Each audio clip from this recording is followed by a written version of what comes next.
नमस्कार, मैं हूं अपराजिता सिंह। प्यो पटना में आपका स्वागत है। आज है 5 दिसंबर, दिन शुक्रवार। खबरों की ओर बढ़ने से पहले डालते हैं नजर आज की सुर्खियों पर। स्टेट बैंक ऑफ इंडिया में मैनेजर और अन्य पदों के लिए भर्ती निकाली। दिसंबर में पटना मेट्रो के 2 नए स्टेशन होंगे चालू। समर्थ पोर्टल से बिहार विश्वविद्यालयों को मिलेंगे नए संसाधन। गांधी मैदान पुस्तक मेला आज से होगा प्रारंभ। महिला रोजगार, बिजली, पेंशन योजनाओं में बड़ा निवेश। चलिए बढ़ते हैं आज की 21 बड़ी खबरों की ओर विस्तार से। स्टेट बैंक ऑफ इंडिया ने मैनेजर और अन्य पदों के लिए भर्ती निकाली। State bank of India SBI ने मैनेजर, डिप्टी मैनेजर और अन्य पदों के लिए 996 रिक्तियों की भर्ती निकाली है। पदों में VP health SRM 506, AVP wealth RM 206 और कस्टमर रिलेशनशिप एग्जीक्यूटिव 284 शामिल हैं। योग्यता ग्रेजुएशन के साथ संबंधित क्षेत्र में अनुभव। कुछ पदों के लिए एमबीए आवश्यक है। आयु 20 से 42 वर्ष। फीस यूआर ईडब्ल्यूएस ओबीसी 750 रुपए।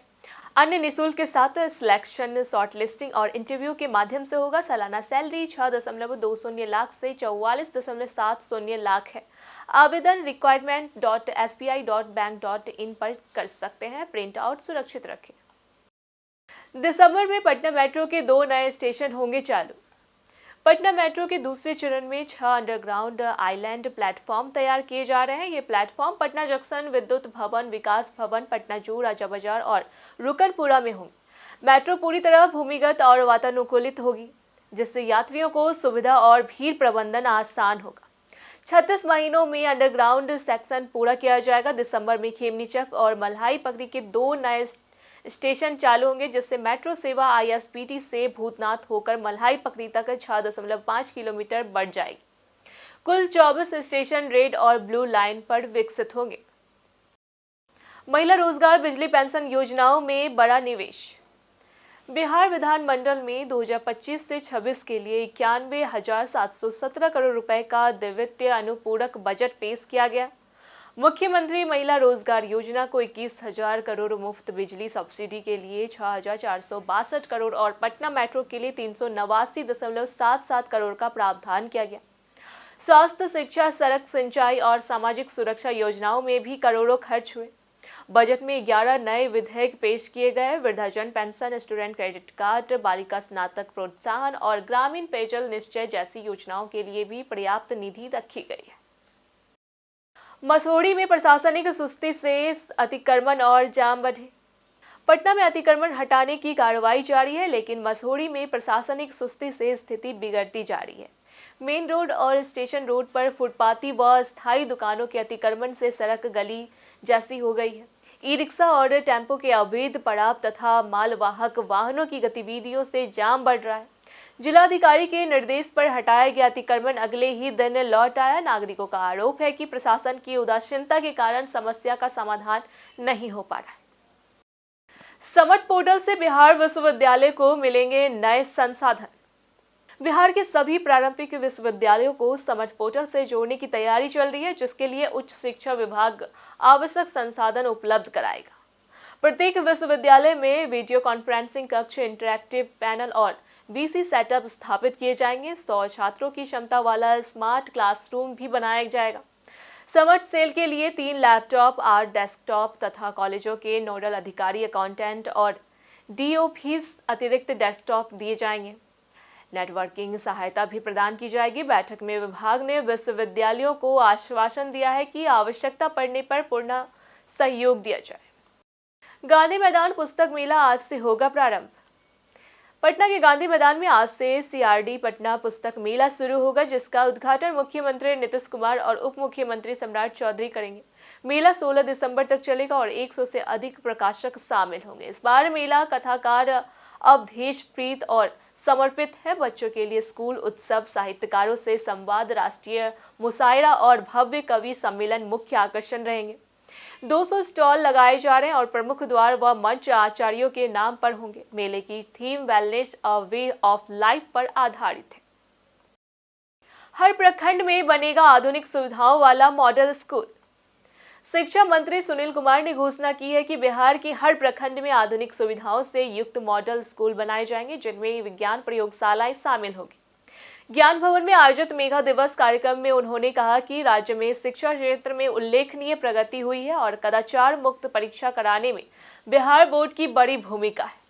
कार्यक्रम में मैट्रिक व इंटर के 151 टॉपर छात्रों को नकद पुरस्कार, लैपटॉप, मेडल और प्रशस्ति पत्र देकर सम्मानित किया गया। परीक्षा संचालन में उत्कृष्ट प्रदर्शन पर 10 जिलों के पदाधिकारियों को भी सम्मानित किया गया। पटना की हवा बिगड़ी, प्रदूषण स्तर फिर बढ़ा।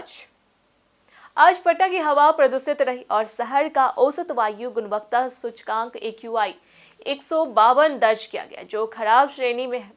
समनपुरा में AQI 223 तथा गांधी मैदान क्षेत्र में 205 पाया गया, जहां धूल की वजह से लोगों को परेशानी हुई। सर्दी में तापमान कम होने से प्रदूषित हवा नीचे ठहर जाती है और स्मॉग बढ़ जाता है। पश्चिमी हवाएं और निर्माण कार्य भी प्रदूषण बढ़ा रहे हैं। विशेषज्ञों के अनुसार सड़कों पर नियमित पानी का छिड़काव वायु गुणवत्ता सुधारने में मदद कर सकता है। पटना से दिल्ली तक नियमित बस सेवा होगी शुरू। पटना से दिल्ली यात्रा अब आसान होने वाली है। पटना समेत भागलपुर, मुजफ्फरपुर, दरभंगा और अन्य प्रमुख शहरों से दिल्ली और कश्मीरी गेट के लिए नियमित बस सेवाएं शुरू करने की तैयारी है। इसके लिए बिहार और दिल्ली सरकार के बीच पारस्परिक परिवहन समझौते का प्रारूप जारी किया गया है। बसें यूपी के कई शहरों से होकर गुजरेगी। 12 दिसंबर तक सुझाव मांगे गए हैं। CNG, इलेक्ट्रिक और BS6 बसों को प्राथमिकता दी जाएगी। बिहार के सरकारी स्कूलों का 2026 हॉलीडे कैलेंडर हुआ जारी।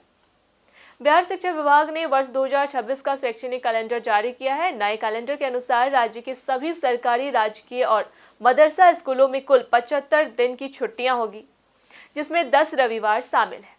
गर्मी की छुट्टी 1 से 20 जून, सर्दी की 25 से 31 दिसंबर और दीपावली, छठ समेत अन्य त्योहारों के लिए 7 से 17 नवंबर तक स्कूल बंद रहेंगे। 14 जनवरी मकर संक्रांति, 23 जनवरी बसंत पंचमी, 26 जनवरी गणतंत्र दिवस और अन्य धार्मिक पर्वों पर भी अवकाश रहेगा। अवकाश में होमवर्क का मूल्यांकन किया जाएगा। पटना सोने चांदी निवेश के लिए सही समय। पटना ज्वेलरी बाजार में आज सोने चांदी के भाव में उतार चढ़ाव देखा गया। 24 कैरेट सोना 1,30,200 प्रति 10 ग्राम स्थिर है, जबकि 22 कैरेट सोना 1,20,500 में बिक रहा है। चांदी में 2,000 की तेजी हुई है, अब यह 1,79,000 प्रति किलो है। एक्सपर्ट्स के अनुसार नए साल में सोने और चांदी दोनों में तेजी की संभावना है। पुराने आभूषणों का एक्सचेंज रेट 22 कैरेट 1,17,500, 18 कैरेट 95,400, चांदी 172 ग्राम हॉलमार्क है। पटना साहिब गुरु गोविंद सिंह प्रकाश पर्व ट्रेन स्टॉपेज। गुरु गोविंद सिंह जी महाराज के 359वें प्रकाश पर्व के लिए पटना साहिब पर दिल्ली, झारखंड, पंजाब, पश्चिम बंगाल और दक्षिण भारत से आने वाली 19 जोड़ी ट्रेनों का अस्थायी 2 मिनट का ठहराव रहेगा। यह 19 दिसंबर से 2 जनवरी 2026 तक लागू होगा। स्टॉपेज में तेज इंटरसिटी और प्रमुख लंबी दूरी की ट्रेनें शामिल हैं। इससे श्रद्धालुओं को सुविधा होगी। मुख्य ट्रेनें आसनसोल से मुंबई, रक्सौल से लोकमान्य तिलक, शालीमार से पटना, पुरी से पटना और दरभंगा से मैसूर एक्सप्रेस शामिल है। बिहार के हर जिले में लैंड बैंक तैयार। बिहार के सभी जिलों में निवेशकों के लिए लैंड बैंक बनाया जाएगा। उप मुख्यमंत्री और भू राजस्व मंत्री विजय सिन्हा ने कहा कि जमीन की कमी नहीं होगी और हर जिले में जमीन उपलब्ध कराई जाएगी। सरकारी जमीन पर अतिक्रमण की शिकायतों की जांच के लिए टीम गठित की जाएगी। अतिक्रमण में केवल आम लोग नहीं बल्कि जिम्मेदार सरकारी अधिकारियों की भी भूमिका होगी। लापरवाही पाए जाने पर अधिकारियों पर कार्रवाई और जरूरत पड़ने पर वसूली की जाएगी। पटना में पालीगंज अवैध कब्जों पर बुलडोजर कार्रवाई। पटना के पालीगंज अनुमंडल में प्रशासन ने बीते दिन अवैध निर्माण और कब्जों के खिलाफ बुलडोजर कार्रवाई की।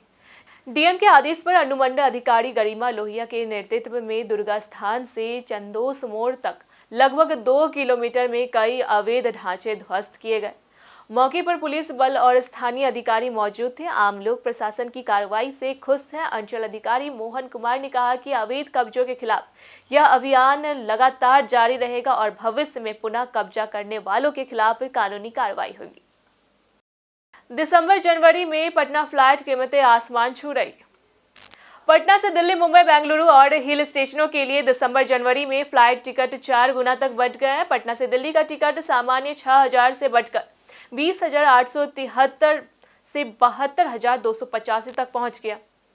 बढ़ी कीमतों की वजह वेडिंग सीजन और छुट्टियों की प्लानिंग है। क्रिसमस और न्यू ईयर में हिल स्टेशन और लोकप्रिय पर्यटन स्थलों की उड़ानें में मांग और बढ़ेगी। अधिकांश उड़ानों में सीटें फुल हैं। मुंबई और कोची समेत अन्य शहरों के रेट भी अधिक है। पटना निजी स्कूल 2026 से 27 नर्सरी एलकेजी एडमिशन फॉर्म जारी। पटना के निजी स्कूलों में 2026 से 27 सत्र के नर्सरी और एलकेजी एडमिशन फॉर्म जारी होने लगे हैं। लोयला मॉन्टेसरी का फॉर्म 7 से 19 दिसंबर तक ऑनलाइन मिलेगा। डॉन बॉस्को में कोएड और गर्ल्स स्कूल के फॉर्म 30 दिसंबर तक उपलब्ध होंगे। डीएवी, बीएसईबी और संत डोमिनिक सेवियोज के लिए जनवरी से दिसंबर में फॉर्म जारी होंगे। अभिभावक पहले से डॉक्यूमेंट्स तैयार कर रहे हैं क्योंकि सीमित सीटों के लिए बच्चों की इंटरैक्शन और पर्सनैलिटी पर ध्यान दिया जाएगा। पटना में दिसंबर में पारा 10 डिग्री सेल्सियस से नीचे गिरा। पटना में दिसंबर की शुरुआत ही ठंड ने जोर दिखाया। राजधानी का न्यूनतम तापमान पहली बार 10 डिग्री सेल्सियस से नीचे पहुंच गया। सुबह शाम ठिठुरन बढ़ गई है और कोहरे के कारण दृश्यता कम रही। पछुआ हवा की गति 40 किलोमीटर घंटा तक पहुंच रही है। आईएमडी ने 20 दिसंबर के बाद कड़ाके की ठंड का अलर्ट जारी किया है। दिन का तापमान 24 से 28 डिग्री सेल्सियस से नीचे जा सकता है और स्वास्थ्य पर असर पड़ सकता है। कमलदास जैन मंदिर का पुनर्विकास शुरू। गुलजार बाग स्थित कमलदास जैन श्वेतांबर मंदिर परिसर का पुनर्विकास शुरू होगा। 72 फुट ऊंची भगवान महावीर की प्रतिमा स्थापित की जाएगी। परिसर में विशाल जैन मंदिर, धर्मशाला, भोजनशाला, संग्रहालय और कमल सरोवर का निर्माण प्रस्तावित है। भूमि पूजन कार्यक्रम में मुख्यमंत्री नीतीश कुमार और अन्य मंत्री उपस्थित रहेंगे। जैन समाज ने अवैध निर्माण और तालाब भराई के खिलाफ प्रशासन से हस्तक्षेप की मांग की है। तत्काल टिकट बुकिंग में अब ओटीपी वेरिफिकेशन अनिवार्य। भारतीय रेलवे अब काउंटर पर तत्काल टिकट बुकिंग के लिए मोबाइल ओटीपी वेरिफिकेशन अनिवार्य करेगा। यह सिस्टम अगले कुछ दिनों में देश भर की सभी ट्रेनों पर लागू होगा। ट्रेन चार्ट तैयार करने का समय 4 घंटे से बढ़ाकर 8 घंटे कर दिया गया है, जिससे वेटिंग लिस्ट वाले यात्रियों को योजना बनाने का पर्याप्त समय मिलेगा। बदलाव फर्जी बुकिंग रोकने और असली पैसेंजर्स को सुविधा देने के लिए किया गया है। पायलट प्रोजेक्ट सफल होने के बाद इसे सभी जोन में चरणबद्ध तरीके से लागू किया जाएगा। पटना कांग्रेस मैदान में बड़े पैमाने पर सुधार कार्य शुरू। पटना के ऐतिहासिक कांग्रेस मैदान का रेनोवेशन शुरू हो गया है। इसमें दीवारों की मरम्मत, ग्रिल वॉल, जल निकासी नाला, ओपन जिम, बच्चों के झूले और पाथवे बनाई जाएगी। परिसर में हाई मास्क लाइटें, फहारे और रंगीन लाइटें लगाई जाएंगी। मुनाचक से ट्रांसपोर्ट नगर तक 7 हाई मास्क लाइटें लगेंगी। कार्य बिहार शहरी आधारभूत विकास निगम बुडको के तहत मुख्यमंत्री समग्र विकास योजना के अंतर्गत लगभग 64.72 लाख रुपए में कराया जा रहा है। बीते दिनों जिन्होंने हमारे वीडियो पे लाइक और कमेंट किए थे उनके नाम हैं मनोज दास, राकेश मिश्रा, अनूप मास्टरमाइंड, अमरजीत कुमार, ओमकार सिंह, संजीव कुमार, कुदरत अंसारी, अबोध कुमार। इसी के साथ बढ़ते हैं आज के सवाल की ओर। आज का सवाल है, पटना के लोग सबसे ज्यादा किस चीज में गर्व महसूस करते हैं? आप अपना जवाब हमें हमारे कमेंट सेक्शन में लिखकर जरूर बताएं। आज के लिए इतना ही। पटना की तमाम खबरों के साथ बने रहने के लिए देखते रहे प्योर पटना।